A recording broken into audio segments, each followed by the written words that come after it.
Tapusda, how is the weather today in your part of the world? It's raining. I have been Like traveling to 12 degree Tapusda. temperature. I was traveling to Tapusda city last January. I was thinking, okay, I'm going to have a good winter break, and it was like so much snow. In Frankfurt, we do not get that much snow, and I end up getting sick. We'll be waiting probably a minute for our audience to join us.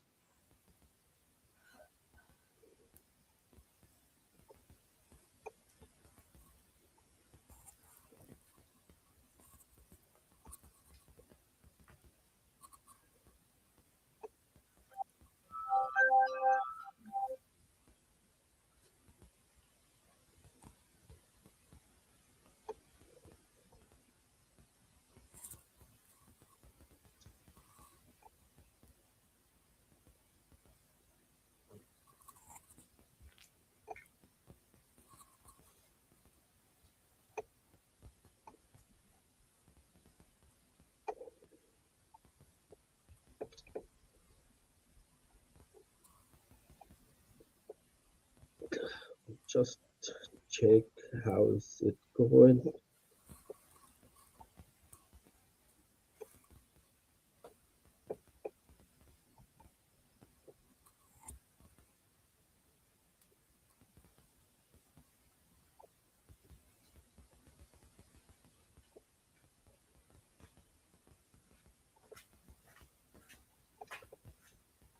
Good evening, and good morning.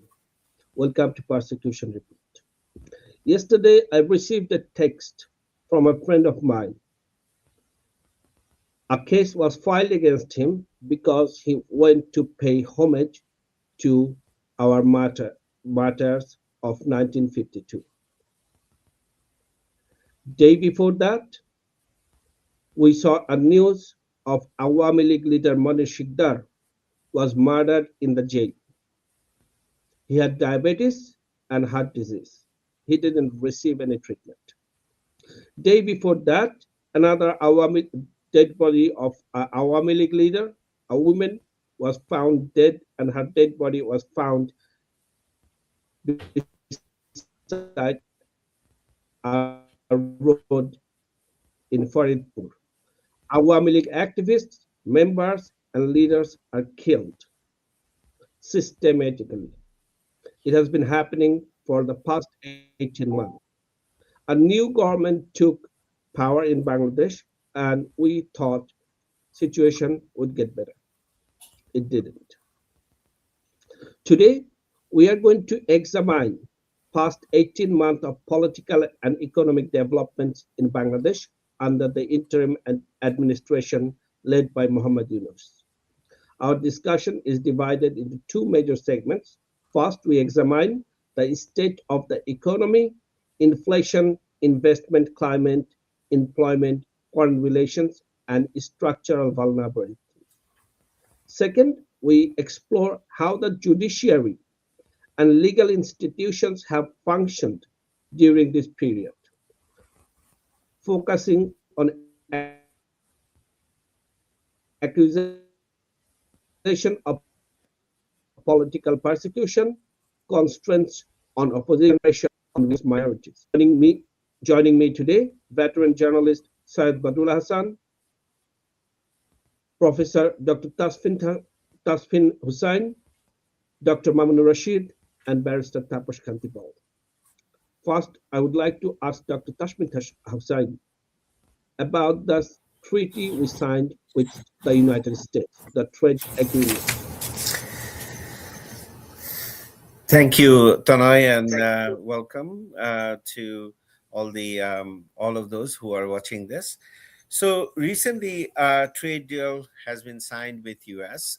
There are a lot of dynamics with that trade deal, but let me just highlight one thing which has been heavily advertised, or heavy propaganda has been made on behalf of the Bangladesh government, that in this new world, or in this vulnerable world of trade war and tariffs, we have been able to successfully negotiate a trade deal with US where the reciprocal tariff for Bangladeshi garments will be reduced, and in fact, Bangladesh garment will get zero duty access.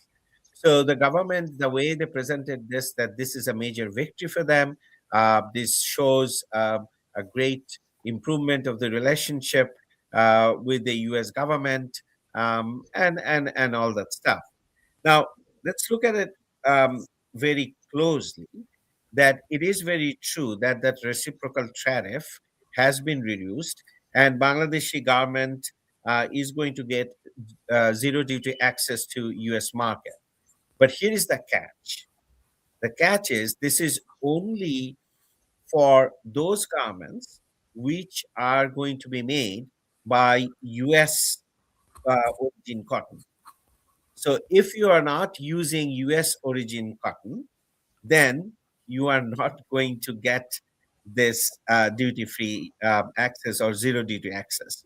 Now, I have some data from 2024, which shows that the total export of Bangladeshi garments to the whole world is about 51 billion, out of which only about 7 billion is going to the United States. So first of all, you can see that the scope of this is very, very limited. Okay. Now, the other very concerning part is that if you look at how Bangladeshi garments are made, like nearly only about 20% Bangladeshi garments are made from, like, what I'm trying to say is starting from fiber. So basically, that's where the cotton is needed. The rest of it is basically made from other stuff. So we really do not need that raw cotton very much. Now, where Bangladeshi exports are going, mostly to Europe, about 70%, we already have a duty-free access, and we do not have this kind of condition. So to take advantage of this kind of condition, you have to import heavily the US cotton. We are not using that kind of cotton for most of our garments production. So what will happen is that our garment companies need to reconfigure their supply chain. So first of all, they have a lot of long-standing supplier relationship with different in different countries like India, like China, and some other countries. So those long-standing relationships have to be revisited, re-evaluated, and the Bangladeshi garment companies, they have to now invest significantly in new spinning fiber processing capacity, which basically means the cost for those garment production companies will go up significantly. So that basically tells me that Bangladesh did not actually achieve anything. If you are a US negotiator, you are very happy because this is going to give a lot of advantage to your businesses. But for Bangladeshi garment companies, on the outset, it sounds nice. Oh, okay, the tariffs have been reduced. But if we look at it critically, then we can see that this is ultimately going to be very, very detrimental for Bangladesh garment industry. Dr. Mamun Rashid, when it comes to exporting garment goods to other countries than the United States, let's say for the European Union, is there a clause in the agreement that we must buy those from United States as well? Can we buy, let's say, cotton from India or China, which are significantly cheaper than the US product? Thank you for inviting me. There is none. However, as you perhaps know now, that there is an indirect, or you can say a formal restriction given by the United States through this agreement that if you have any kind of agreement with number of countries, opposing the interest of the United States, there might be some repercussions in the future. Say, for example, if you are purchasing cotton or any other instruments, those are needed for the processing of the ready-made garments that you are exporting to European Union, for example, that might be under some kind of direct or indirect sanctions from the United States.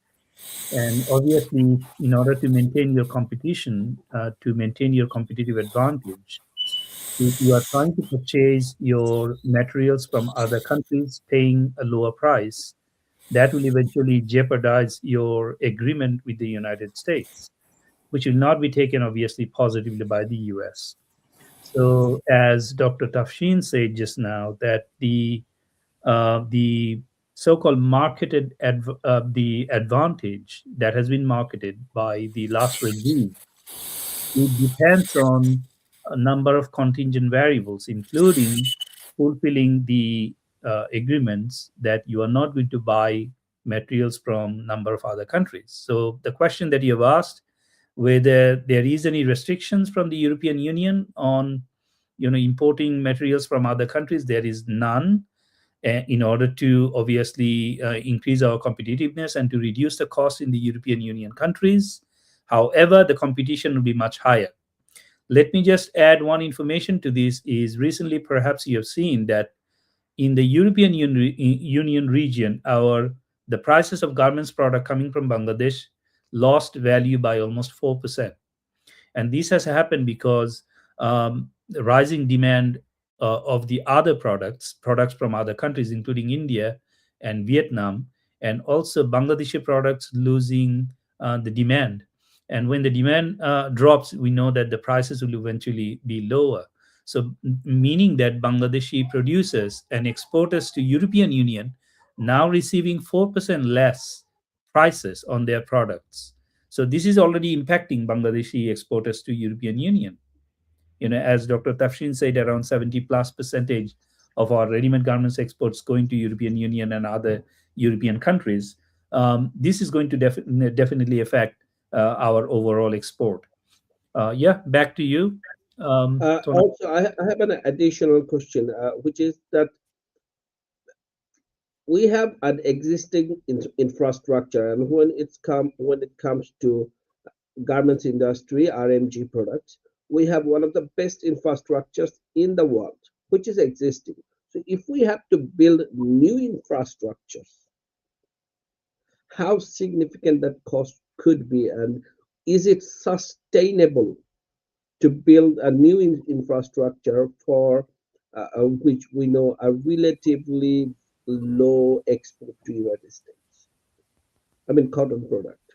If you are asking about the, for example, only ready-made garments industry, the recent shifting that happened, especially in the Bangladeshi industry, is that we achieved, I think, almost 95% cases or more that our industries met the sustainability and other standards required by the international buyers. This has been a significant improvement and enhancement of our industry in terms of the infrastructure and also the logistics, the overall logistics that go into production of these ready-made garments. Now the question is, um, the competition that we are going to face in the near future, whether there is a plan to upgrade our infrastructure, or if we really have any plan to do it, there is any benefit or not. If you remember, despite having significant infrastructure in the ready-made garments industry, our profit eventually dependent on international negotiations, including how much we could actually export through the logistics used or supplied by India, if you remember. Now that we have lost, now I don't know what is the renegotiation status with India in order to take the advantage of the Indian logistics to send our goods outside. If you remember, during Yunus regime in the last 17 months, they planned to increase the cost of tariffs for import and exports. Those are especially going out of the country by a significant margin. Aside to that, We have seen even the port chart is increased by yes, 33%. Gas, yes, gas for industries increased by 30%. So this yes. is already 60% increase, and these are the major production costs. Aside to that, also, yes, you know that now the ports are being given to international companies. We definitely do not know what is the final status on all these ports. Let's say the ports are given to international authorities. Then obviously the cost, there will be additional cost because they will be handling with, so-called the quote and unquote efficiency, and they will try to bring their own methodologies into it, adding cost to the supply chain, leading to lower efficiency, lower competitiveness of the Bangladeshi products. Now, it may go up in the future, it may improve in the future, given that there is a quality leadership and good international negotiation. But the political uncertainty that we are going through right now, and as you know, for the last 8 months, our export volume has dropped significantly. And also that has impacted our GDP and also impacted import as well, private sector growth as well. If you're interested later on, I can share some of the indicators.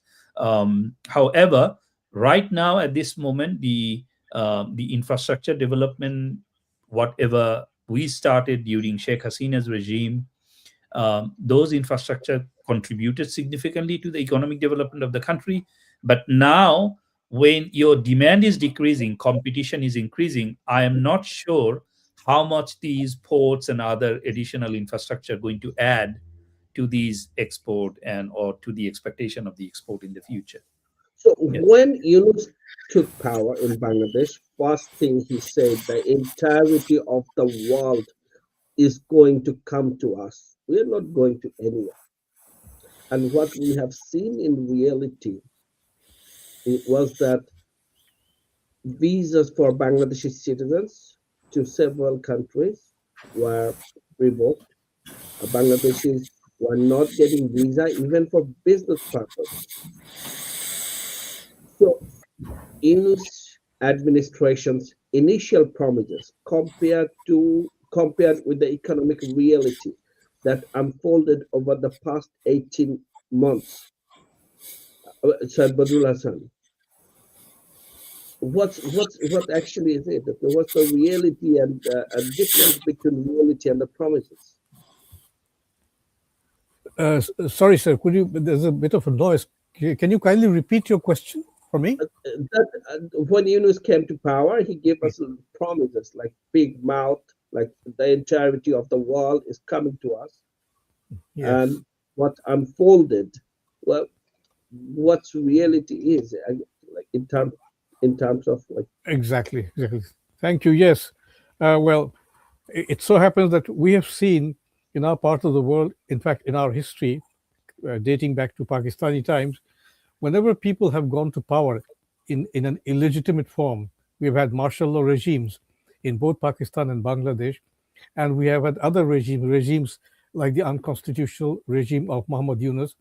These people, these regimes begin with a lot of promise, with a lot of, I mean, they give us a lot of expectations, but then we know for certainty, and we have known for certainty that these are hollow promises, and the promise that Yunus made were actually cancelled out by what his administration ended up doing. And what did the Yunus administration do? It struck at the very fundamentals, foundational principles of the country. And we have seen, as the two gentlemen said before me, they have painted a very dark picture of the economy, the economic legacy, if you might call it, left behind by the Yunus regime. Now, that is the reality that we face today. Economically, we are in a very bad shape. And again, within the country, we have seen hundreds or perhaps thousands of people who have been working for these different industries, especially garment industries. They've lost their jobs. Thousands of women are now without jobs, and overall, the employment rate has been going down. The percentage of people who are employed that has been going down. Prices have been going up. So, in other words, the Yunus regime left the country in an economic mess. Now, that will be a challenge for the new government. Now, the new government is there. It has come to power in a non-inclusive Do you election. believe that this new government has the ability to? Well, it remains to be seen because the prime minister is for the first time in his life he's holding a political position, and that too right at the top of the government. And then we have his ministers, some of whom have been in government before, but it will need more than the political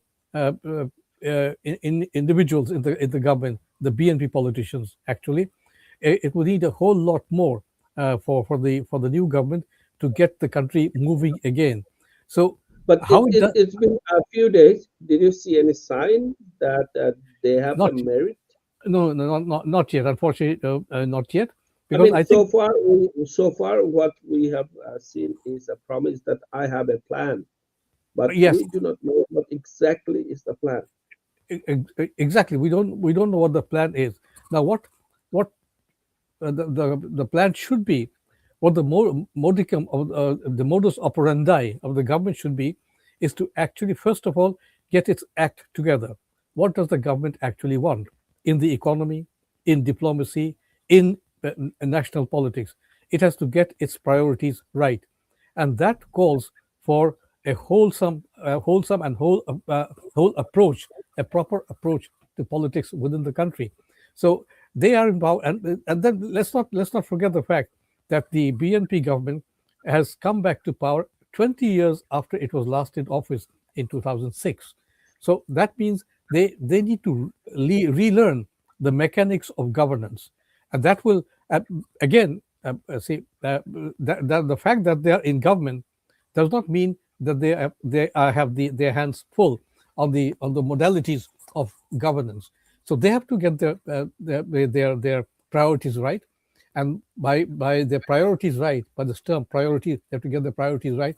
I mean to say that they have to reach out to other political stakeholders, people who are actually concerned about the country. We saw the gigantic destruction the country was put to by the Yunus regime, because that was a regime which was not only unconstitutional, not only illegal, but it was anti-national, and they have done everything to destroy the country. The BNP it has people, has senior people like the present Liberation War Affairs Minister Major Hafizuddin Ahmed. We have Mirza Fakhrul Islam Alamgir and the other. And then we are quite encouraged by the fact that the new Home Minister Salahuddin Ahmed, he has said that there will be no more mob violence. But then we need to see action. See, But we have seen the mob violence even on a national day, the 21st of exactly. February. They, We they have should have seen mob violence. Even Rumin Farhana, a member of the parliament, exactly that. she That was is attacked by the mob she in was front of attacked, BNP people and the BNP tanks.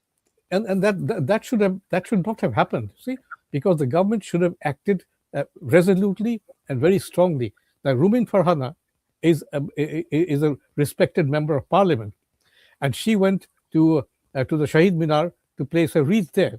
And we also know that she happens to be the daughter of one of the foremost soldiers of the language movement, Oli Ahad. So, but the point is, whether it is Rumin Farhana or whether it is any other citizen, it is the job of the government, the duty, the responsibility, the constitutional responsibility of the government to ensure that no such violence occurs. Because the fact that Rumin Farhana was unable to place her wreath at the Shahid Minar and it to go away, that has sent out a very bad message to the country. And I hope, as a citizen, that this government, which is elected, of course, we know the nature of the election, but then let's say it's a civilian government, it is an elected government, in order to make sure that the country moves ahead, that all these failures of the past, the questions that have been raised, particularly the last 18 months, this government will be able to deal with them in a very strong way. And finally, I would like to say at this point that in order to make government effective, this elected government effective or governance effective, it is important that cabinet government, the rules of cabinet government, collective responsibility be followed. We do not, I believe that if all power rests with the head of government and all decisions rest with the head of government, that will again take us back to where we actually slipped in the last so many months. So I would say, in order to go ahead, the BNP should actually get its act together.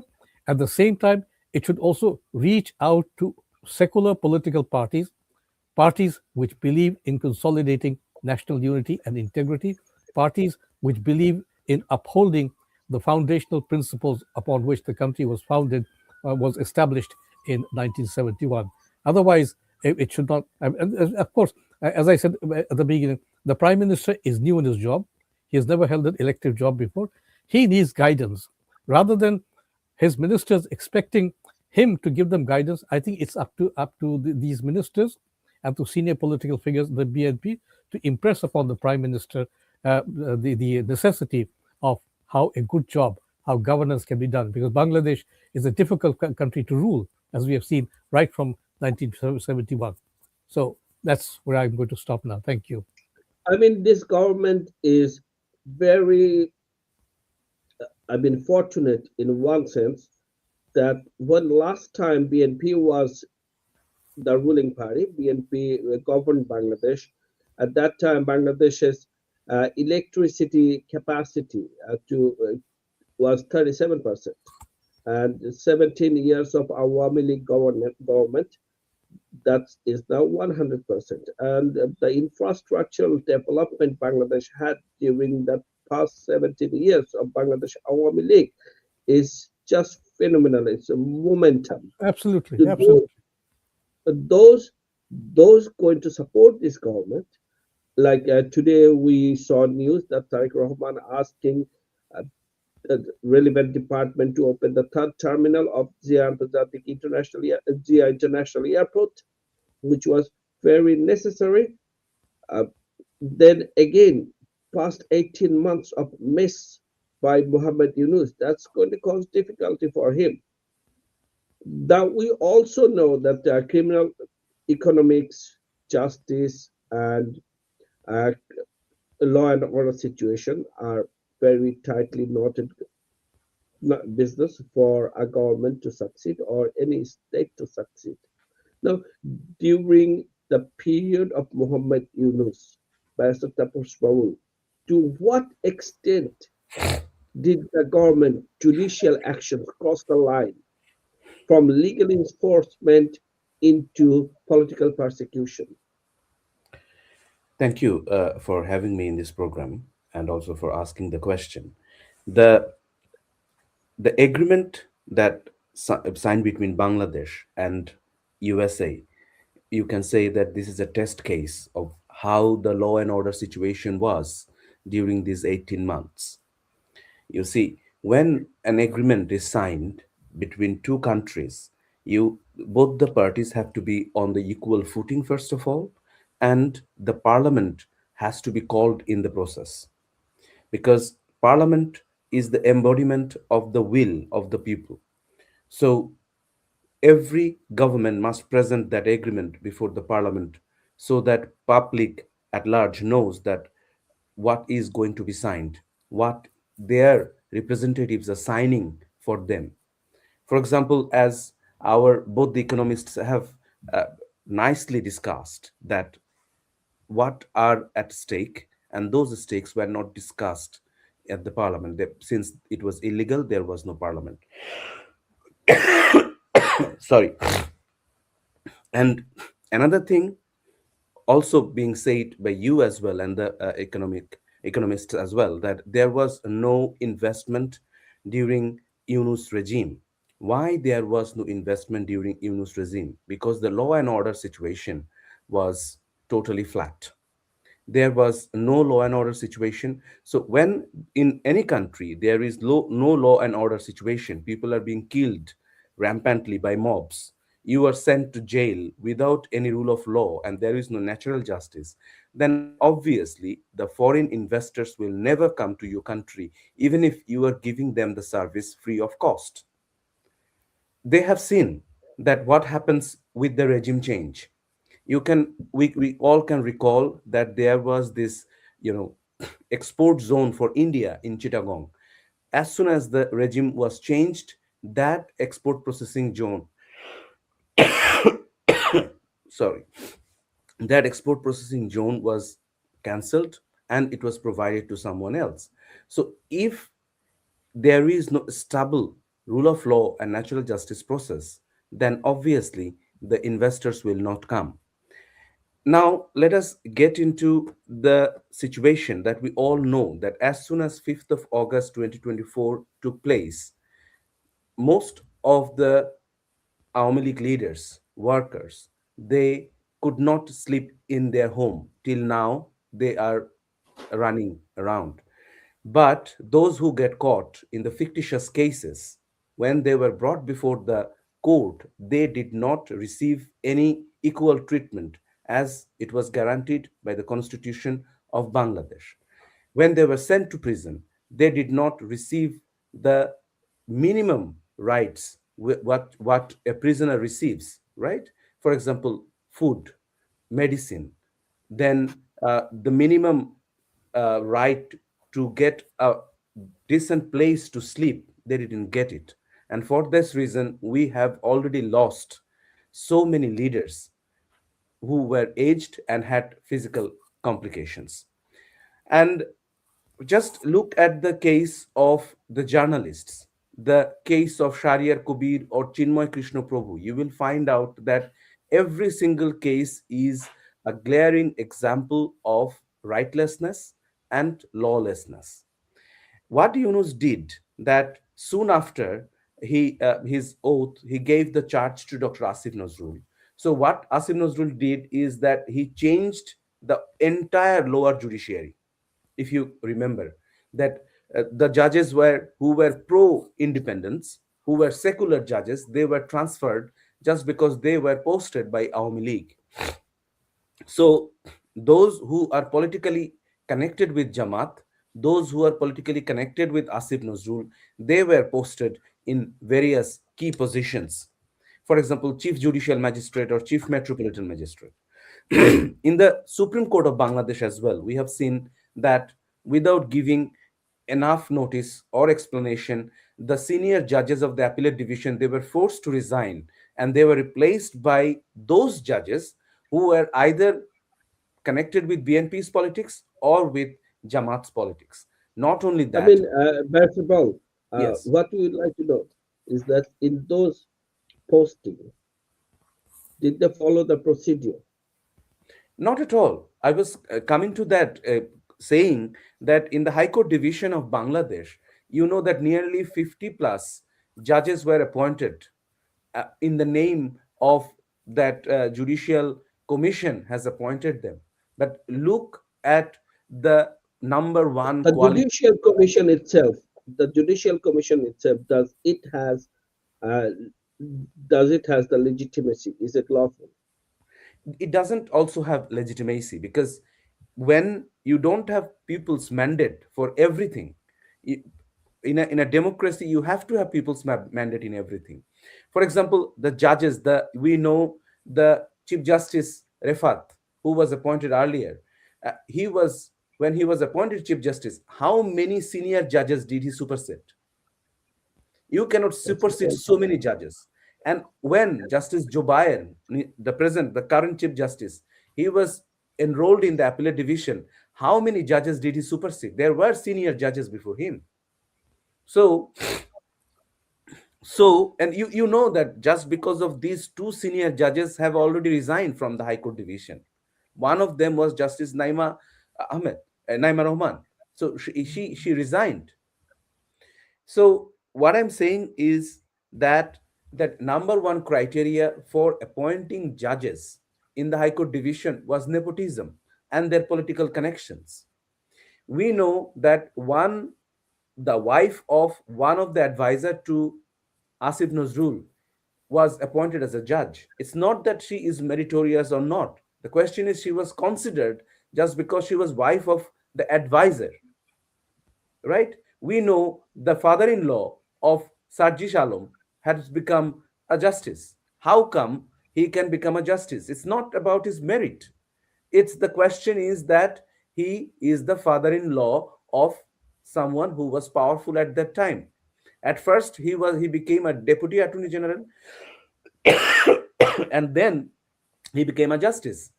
So all over the judiciary, these people has has implanted their people, their people of Jamaat I Islam, not mean, Pir. First of all, in Yes. many countries we see the partisan appointment of justices.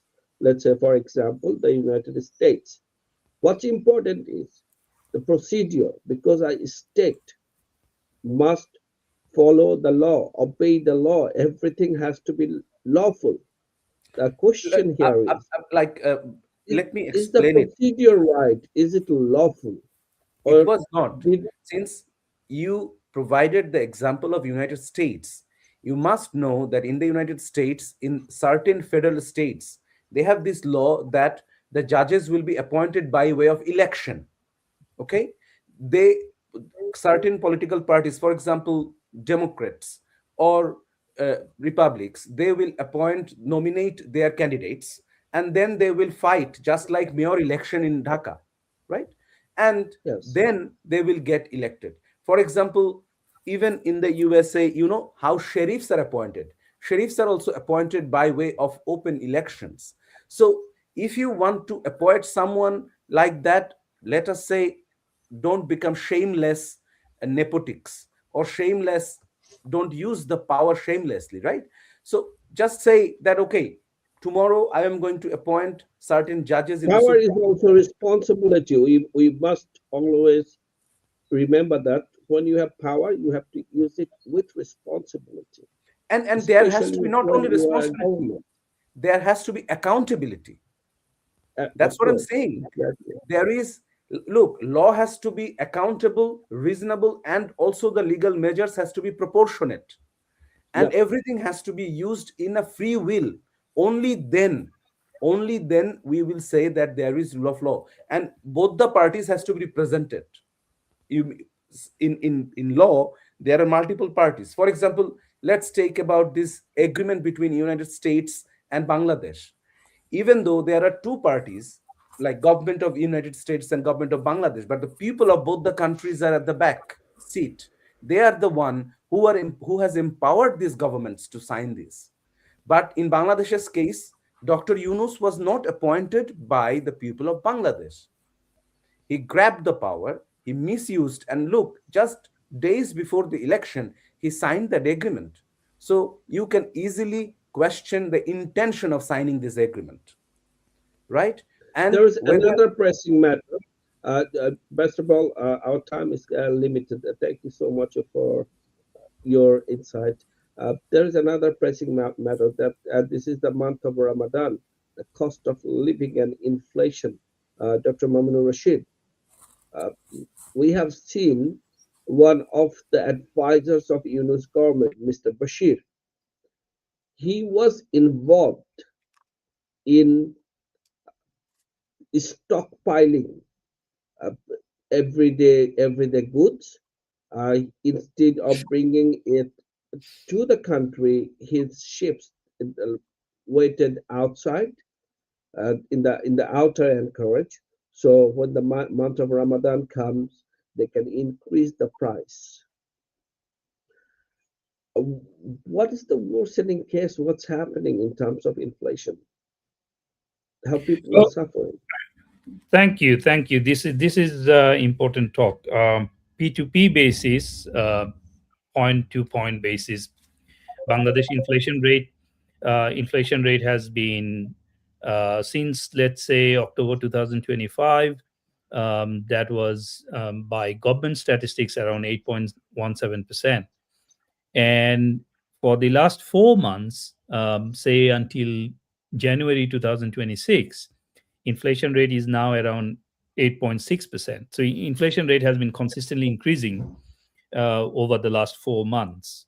Now, the incident or the report that you have just mentioned is that we heard several hundred small and big ships were waiting to cash the shortage of goods during Ramadan, and that obviously included, popular businesses, including the organizations or institutions connected to one of the advisors, Mr. Sheikh Bashir. So we know that they obviously made or intended making several billions out of these occasions, and which is a common phenomena in Bangladesh as well. And as you know that from public reporting as well, the price of regular commodities, including the everyday use lemons, now you can find four of them, 120 taka or 200 taka, which is 200 now.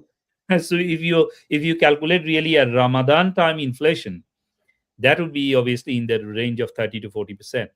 Now, let me quickly, before our time is over, let me quickly give you some information quickly in 1 minute, since I have a great witness today, Said Badrul Bhai, with us, so that he can later on share these to bigger forums. Now, this is also for our audience too. In the last 18 months, based on government information, the amount of the bad loans, in the banking sector, Sheikh Hasina left Non-performing one. non-performing loans. Say Sheikh Hasina left, let's say July 2024 end was 2.31 lakh crore Bangladeshi taka. And that When is you say 2.3, Dr. Babu Rashid, just for clarification, Yeah. when you say 2.3 lakh crore, that is for entire time of Bangladesh. this is 54 years. 54 years. This is a cumulative Yeah, figure. 53 years of Bangladesh, 2.3 lakh crore. Lakh crore. Yeah, this is a cumulative after all the deductions and everything. Now, come to December 2025, you have seen the report even published by BD Digest that the current figure of the outstanding debt in the banking sector, the non-performing loan, is 6.44 lakh crore. Now, meaning that in the 18 months of Yunus Jamaat regime, we have an increase of estimated 4.13 lakh crore of only non-performing loans, which is So, only for for 18 months. clarification again, Dr. Yeah. Dr. Rashid, for our audience, and 2.3 lakh crore in 54 years and 4.4 lakh crore in 18 months. So the increase is 4.13 lakh crore, 4 lakh crore only in 18 months. That means only in 18 months, non-performing loan is 2 times the entire record of 54 years. So the amount of damage you can just imagine, because Said Badulbhai is here, I want to quickly give you some more information. Government loan, people are talking about it.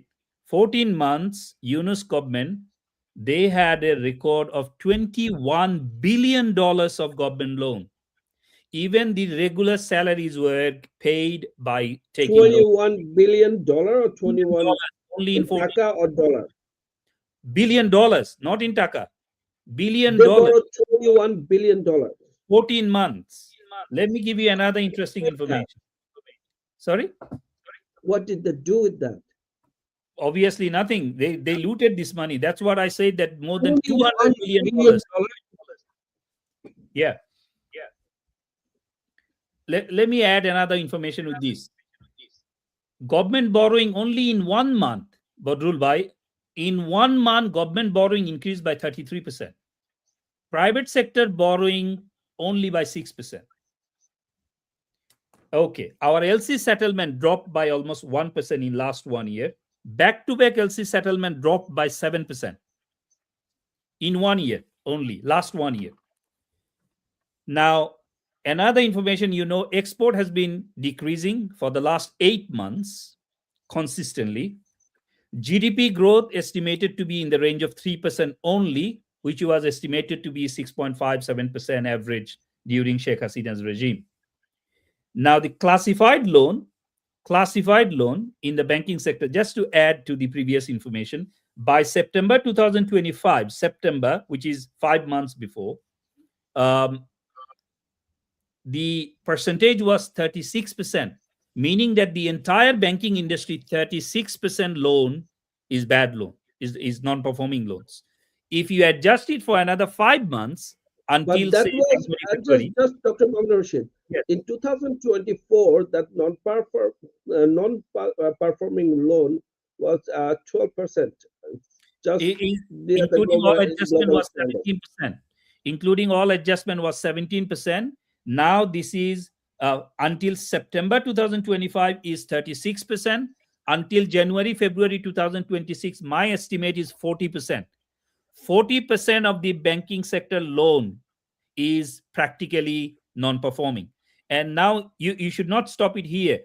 80% of our non-performing loans are bad loans, meaning that estimated 40%, nearly 38 to 40% of the banking sector loans are non-collectible. Meaning that what's the impact? You will most probably see, since the new government taken over now, you will most probably see 24 to 25 banks, good banks, would be in the verge of collapse. I don't know why no one is talking about it. 24 to 25 banks. Dr. Mohammed Rashid, just a Yeah. minute. It's just a thought in my head. I had a different question, but now I have formulated something else. Dr. Tasbin Hussain, imagine yourself the newly appointed Minister of Finance Oh, and Finance and Economics of the country, of Tariq Rahman government. How would you feel? What would you be thinking after receiving these data?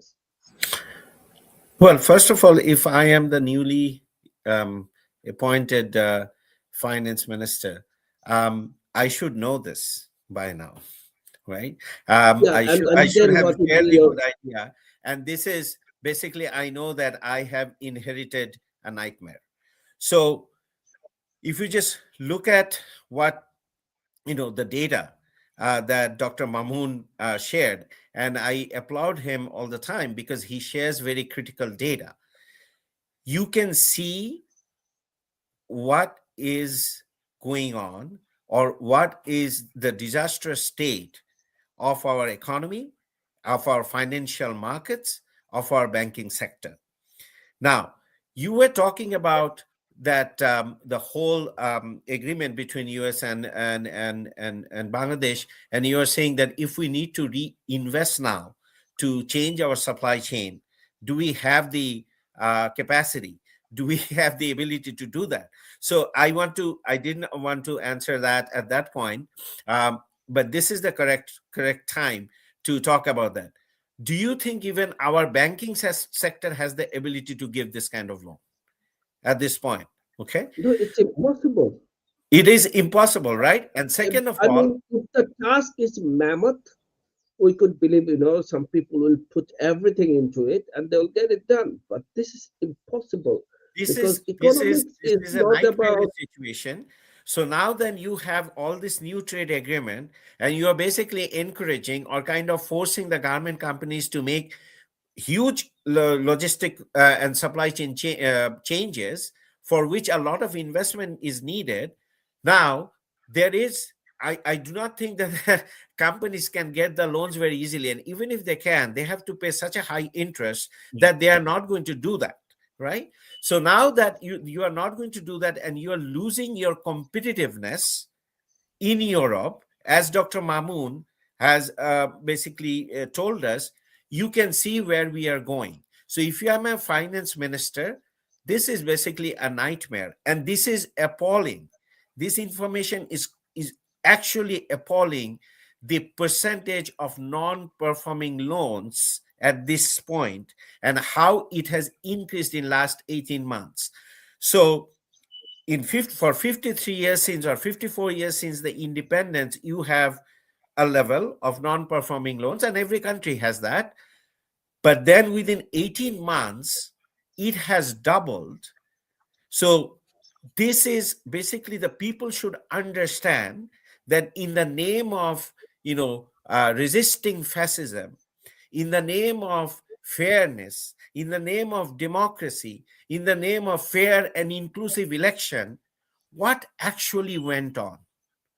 This Yunus regime, I am very, very sorry that I shouldn't be saying this like that, but this Yunus regime should be one day, everybody should be one day brought to justice for this kind of corruption that they have done. Forget about everything else. I mean, let's say we are going through a very difficult period. There is no doubt about it. We had an incompetent government, not just incompetent, corrupt, like very, very corrupt government. Tonoy bhai, And can I then add one more sentence to it? yes, please. Yeah, just to add to what Tashwin bhai said, to alert, and again to have Bodrul bhai as the witness, and Taposh bhai is here as well, to have our audience as the witness.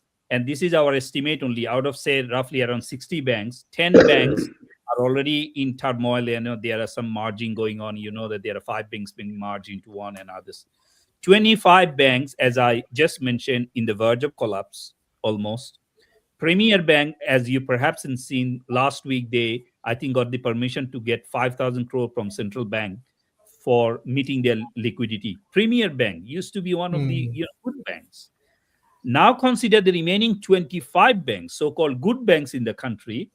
They are simply surviving by giving loans to the government. Now, if the government is technically bankrupt, where you have more expenses than income, these 25 banks are going to be shattered soon. Now you, Dr. Tafshin Bhai, as the finance minister of the new government, now you plan how you are going to survive with this condition. Even the question is how we have reached this low. Tafshin Bhai tried to raise this point. How actually we have reached this low in terms of our economic prosperity? Yeah, back to you, Dr. Tafshin. This is, I'm sorry, I'm just 30 seconds. This is a total destruction of the financial system that we have built for 53 years in just 18 months. This was not just built by Amali government. This was not just built by BNP government. This was built by different regimes in 53 years. Now, this has been completely destroyed in just 18 months, and it's going to take at least 18 years again, I believe, to get back to where we were. So we are already 18 years behind. I mean, first and foremost, what we need in this country for the sake of our people is stability. Even right now, the country is going through an anarchism, what we have seen. And if the situation is not stable, there is no way we can bounce back.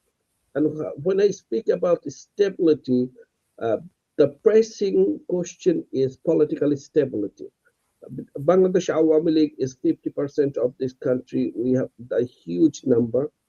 Although the Bangladesh Awami League is out of parliament, for the stability of this country, it is very important that all the political forces of the country be allowed to do their business peacefully.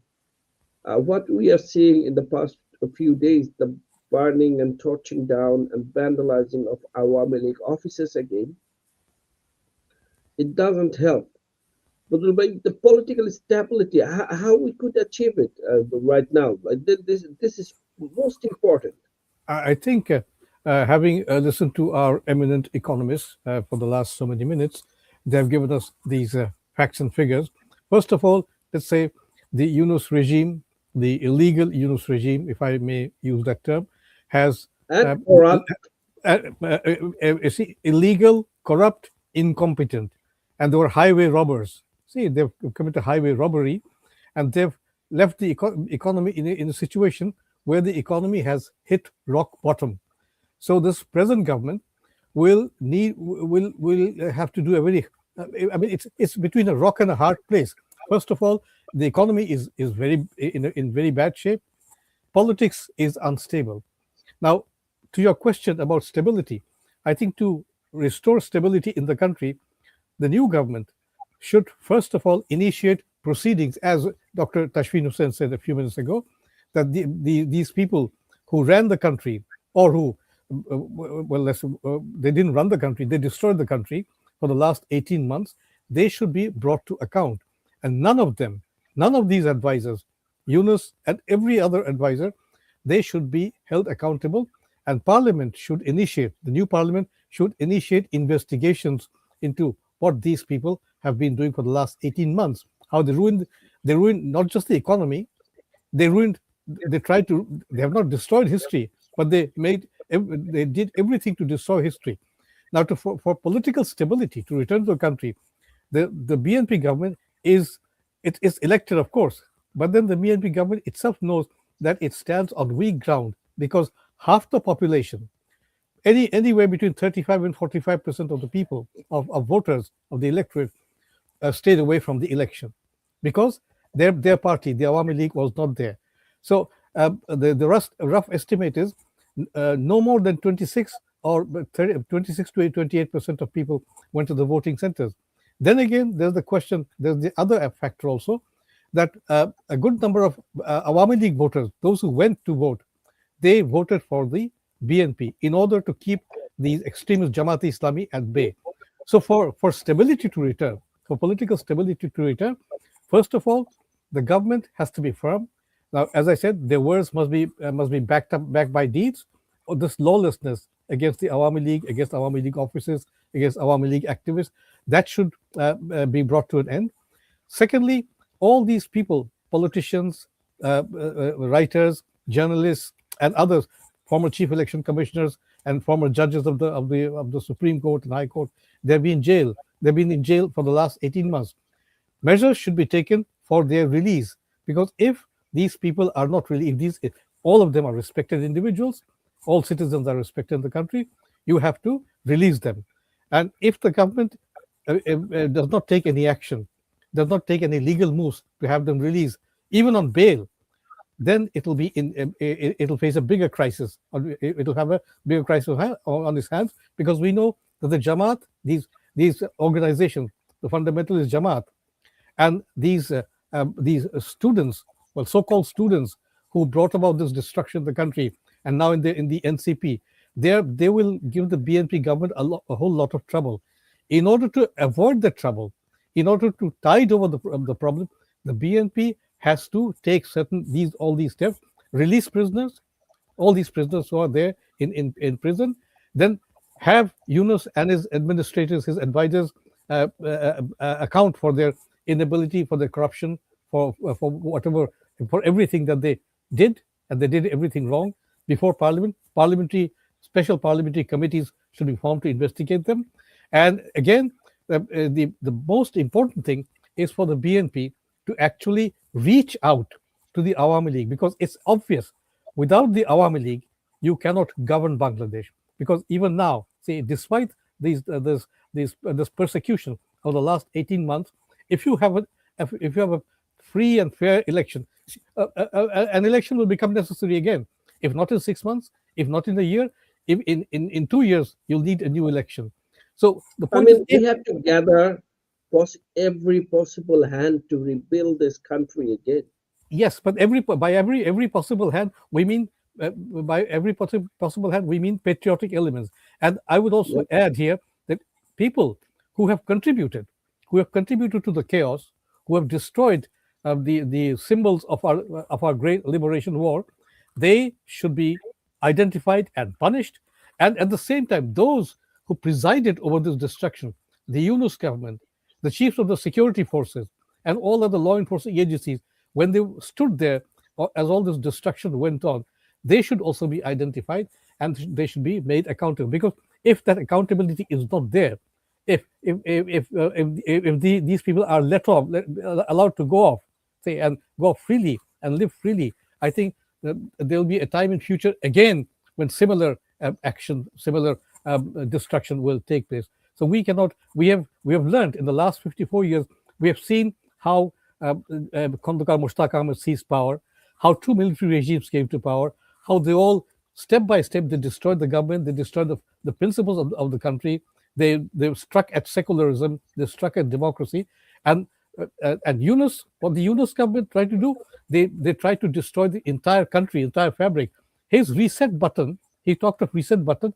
Now that reset button should be employed by this government and by the people of the country to bring him to trial, because frankly, Yunus. Thank you, Bodhi. Our time, we have a No, very limited time. I just one last point. Yunus and Yes. his advisors, they have committed sedition. They have committed treason. They must pay for it. Thank you. I mean, the history of Bangladesh, if we read it, if we see it, Jamaat-e-Islam never contributed to Bangladesh in a constructive way. What Jamaat-e-Islam did to Bangladesh is conspiracy, violence, turmoils. And they have today become a major part of this government. Barrister Bobu, very shortly, please. What options are there open for this government, the Tariq Rahman-led BNP government? The options of this government is How to rule. deal with Jamaat-e-Islam? Because you are an expert of Jamaat-e-Islam, being a prosecutor of ICT. Yes, as I said, that BNP, first of all, should rule the country by rule of law and natural justice, and ensure that both these rogues who has committed crimes in July and August, killed police, they must be brought to justice. Yunus and his advisors must be accountable for their decisions, which are illegal, undemocratic, and unconstitutional. And together with that, you have to ensure the investors that rule of law will prevail in Bangladesh.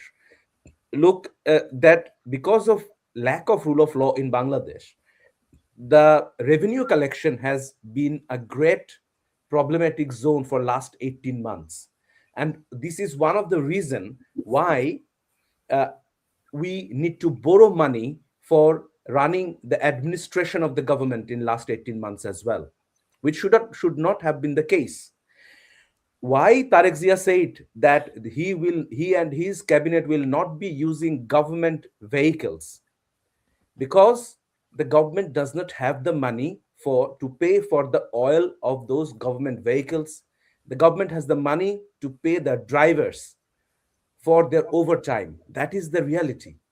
And if in a country you do not protect, or police cannot protect themselves against hooligans, against terrorists, and they are being killed for that, and there will be no justice for that, then investors will not come, because investors will sense automatically that in a case like July, August, who will protect us? The police. The police is easily a target, so they cannot protect us. Look, I will just say this last word and finish, that in Afghanistan, we know India is investing. Who is protecting their investment? It is their own soldiers there who are protecting those investments. It's not Afghani police or Afghani military or whatever it is. This is the situation everywhere, even in Nigeria or everywhere where China is investing. They are employing their mercenaries, their own forces, so that their investment can be protected. Are you going to allow mercenaries on the soil of Bangladesh? That's it. That's my last word. Thank you. Thank you, Barrister Ball, and our panelists for this extremely important discussion today. We have reached the end of our time for this show, but we'll be seeing you next week, same time. Till then, goodbye. Thank you.